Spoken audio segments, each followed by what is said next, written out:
TTD మాజీ chairman భూమనకు మరోసారి నోటీసులు. తిరుమలలో టీటీడీ ఈవో సింఘాల్ తనిఖీలు. ఏపీ టూరిజం ఉద్యోగుల ఆందోళన. శంషాబాద్ ఎయిర్పోర్ట్ లో 3.38 కేజీల గోల్డ్ సీజ్. ఇలాంటి వార్తల్ని ఇప్పుడు 30 సెకండ్స్ ఫుల్ న్యూస్ లో చూద్దాం.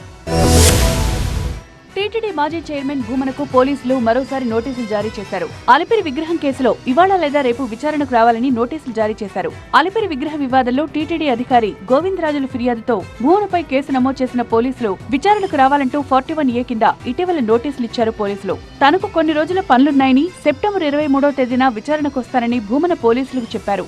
అయితే ఈ నెల 24 నుంచి శ్రీవారి బ్రహ్మోత్సవాలు మొదలు కానున్నాయి. భూమన విచారణకు హాజరై ఏదైనా ప్లాన్ చేసే అవకాశం ఉందని కూటమి నేతలు ఆరోపిస్తున్నారు.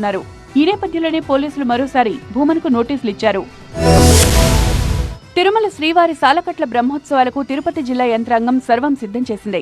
భక్తుల రద్దీని దృష్టిలో ఉంచుకుని ఎలాంటి అవాంఛనీయ ఘటనలకు తావు లేకుండా పటిష్టమైన భద్రత ఏర్పాట్లు చేస్తున్నారు. బ్రహ్మోత్సవ ఏర్పాట్లపై టీటీడీ ఈవో సింఘాల్ ఆరా తీశారు.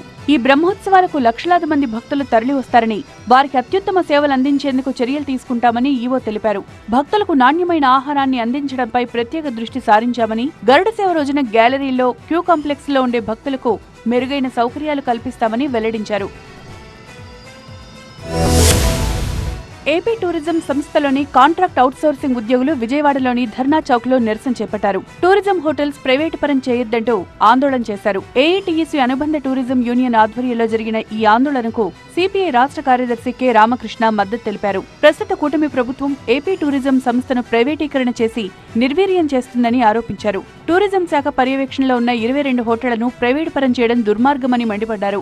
దాదాపు 25 సంవత్సరాలుగా 1000 మందికి పైగా కాంట్రాక్ట్ అవుట్సోర్సింగ్ ఉద్యోగులు టూరిజం శాఖలో పనిచేస్తున్నారని, వారి భద్రతకు ప్రభుత్వం పెద్దపీట వేయాలని డిమాండ్ చేశారు రామకృష్ణ.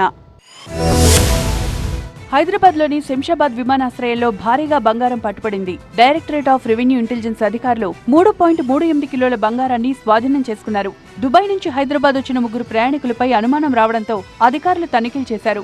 వారి దగ్గరున్న ఐరన్ బాక్స్ లో 3.38 కిలోల బంగారాన్ని గుర్తించారు. దీంతో 3 ప్రయాణికులను అదుపులోకి తీసుకున్నారు. స్వాధీనం చేసుకున్న బంగారం విలువ సుమారు 3.36 కోట్లుంటుందని అధికారులు అంచనా వేస్తున్నారు. నిందితుల దగ్గర బంగారం తరలింపునకు సంబంధించిన సరైన ధ్రువపత్రాలు లేవని అధికారులు తెలిపారు. ఇలా వివిధ రూపాల్లో చాకచక్యంగా బంగారాన్ని తరలించే ప్రయత్నాలు జరుగుతూనే ఉన్నాయి.